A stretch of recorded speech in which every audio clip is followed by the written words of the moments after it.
नमस्कार विद्यार्थी मित्रांनो. मुंबई उच्च न्यायालय अंतर्गत शिपाई, हमाल आणि फराश या 3 पदांसाठीचा निकाल हा अद्यापही लावलेला नाहीये. या पदांची परीक्षा होऊन जवळजवळ 3.5-4 महिने हे उलटलेले आहेत. तर या संदर्भात महत्त्वाची माहिती म्हणजे निकालाच्या तारखेबाबतची अपडेट आहे. त्याचबरोबर कट ऑफ आणि जो मुलाखत होणार आहे उमेदवारांची ही कशी होईल, त्याचबरोबर फिजिकल शारीरिक कशी असणार आहे, याची तयारी कशी करायची, हे जे महत्त्वाचे प्रश्न आहेत याबाबत जाणून घेऊयात. नोकर भरतीच्या यूट्यूब चॅनलवर तुमचं सगळ्यांचं मनापासून स्वागत. मुंबई उच्च न्यायालयाच्या शिपाई, हमाल आणि फराश या भरतीसाठी 2026 मधील उमेदवारांसाठी आजचा व्हिडिओ हा खूप महत्त्वाचा आहे. कारण उमेदवार सध्या एका प्रश्नाची वाट पाहत आहेत उत्सुकतेने, की निकाल हा कधी जाहीर होणार, त्याची कट ऑफ ही कितीपर्यंत जाऊ शकते, आपले मार्क्स कमी असतील तर आपली निवड ही होऊ शकते का, आणि सर्वात महत्त्वाचं म्हणजे निकालानंतरनं इंटरव्ह्यू आणि फिजिकल टेस्टमध्ये काय होऊ शकतं. तर या सर्व प्रश्नांची माहिती आजच्या व्हिडिओमध्ये आपण पाहणार आहोत. पण सुरुवातीला एक महत्त्वाची सूचना. आपण आज सांगितलेली कट ऑफ आणि निकालाची तारीख ही अधिकृत अंतिम नसून याबाबत अधिकृत ऑफिशियल अपडेट ही मुंबई उच्च न्यायालयामार्फत अपेक्षित आहे. ती सुद्धा लवकरच जाहीर होईल. 15 नंतरनं 16 ते 20 ऑगस्ट दरम्यान निकाल येण्याची शक्यता ही सगळ्यात जास्त आहे. मात्र अधिकृत न्यायालयीन सूचना आल्याशिवाय ही तारीख निश्चित बांधता येणार नाहीये. आपण अधिकृत तारीख दिलेली नाहीये, तर अंदाजित जी माहिती आपल्याकडे प्राप्त झाली त्या माहितीच्या आधारावर ही माहिती आपण सांगितलेली आहे. तर निकाल हा कधी येऊ शकतो? विद्यार्थी मित्रांनो, मुंबई उच्च न्यायालयाच्या नागपूर खंडपीठ आणि छत्रपती संभाजीनगर खंडपीठातील शिपाई, हमाल आणि फराश या पदांसाठीचा निकाल आणि कट ऑफ हा व्हिडिओच्या माहितीनुसार अद्याप हा जाहीर झालेला नाही आहे. म्हणजे आपल्या माहितीनुसार अजूनही जाहीर झालेला नाही आहे. आणि निकालाबाबत 15 ते 20 ऑगस्ट म्हणजे 15 ऑगस्टला तर सुट्टी असेल, शासकीय सुट्टी. 16 ते 20 ऑगस्टच्या दरम्यान आसपास ही संभाव्य वेळ सांगितली जात आहे. याचा अर्थ असा होतो की पुढच्या आठवड्यामध्ये हा निकाल लागू शकतो. पण पुन्हा एकदा सांगू इच्छितो की ही जी तारीख आहे ही अधिकृत तारीख नाही आहे. त्यामुळे उमेदवारांनी अधिकृत न्यायालयाच्या वेबसाईटवरील नोटीस ही तपासत राहणं हे खूप महत्त्वाचं आहे. तुमच्यापर्यंत निकालाची अपडेट सगळ्यात पहिल्यांदा पोहोचवण्याचं काम आपण करणार आहोत. आता सर्वात महत्त्वाचा प्रश्न आहे की कट ऑफ जे आहे हे किती राहील. तर विद्यार्थी मित्रांनो, कट ऑफबाबत सध्या संभाव्य अंदाज हे सांगितले जात आहेत.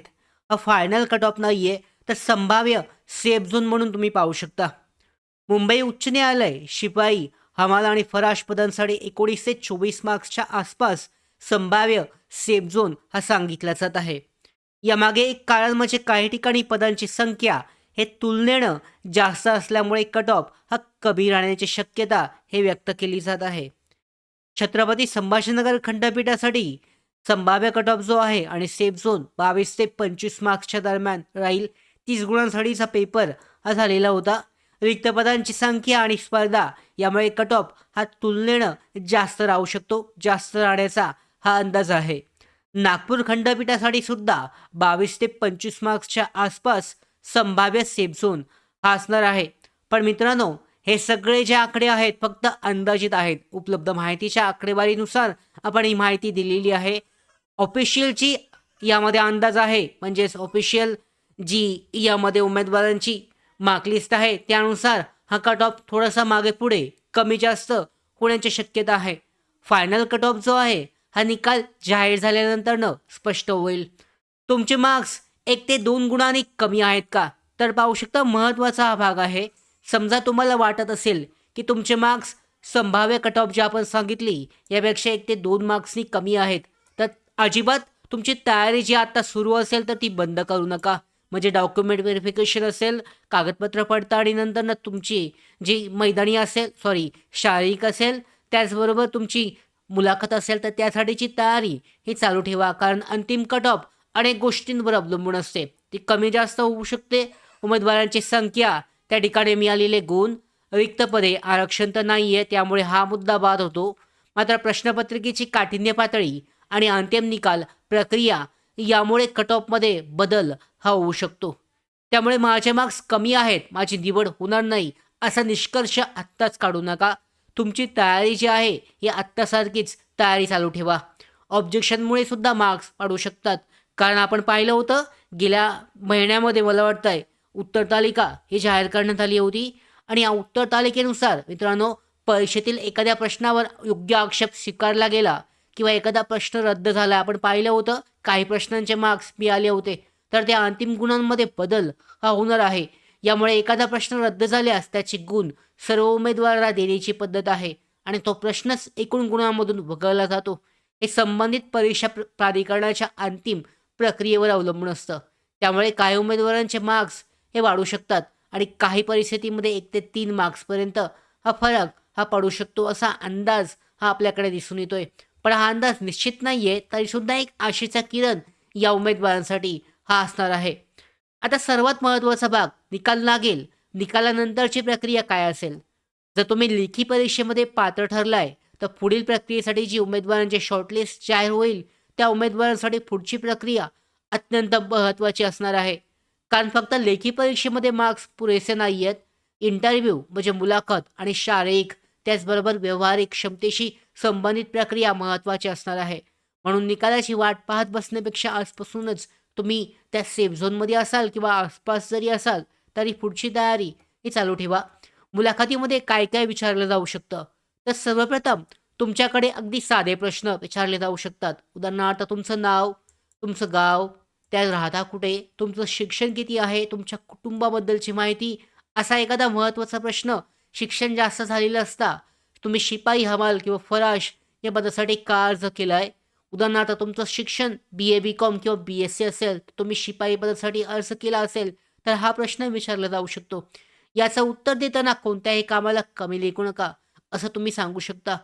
पाहू शकता न्यायालयीन व्यवस्थेमध्ये काम करण्याची इच्छा आहे. कोणतंही काम प्रामाणिकपणे आणि जबाबदारीने करण्याची माझी तयारी आहे. स्थिर नोकरी संबंधात संस्थेच्या कामामध्ये योगदान द्यायचं आहे, असा उत्तर तुम्ही देऊ शकता. अशा प्रकारचे सकारात्मक आणि प्रामाणिक उत्तर देणं या ठिकाणी आवश्यक आहे. इंटरव्ह्यूमध्ये पहिलं उत्तर पाहिलं जातं का? तर पाहू शकता फक्त उत्तर नाही, तुमचा बोलण्याचा अंदाज, नम्रता, आत्मविश्वास आणि शिस्त याकडे सुद्धा लक्ष दिलं जातं. औपचारिक कपडे घालणं आवश्यक आहे. स्वच्छ आणि व्यवस्थित दिसा.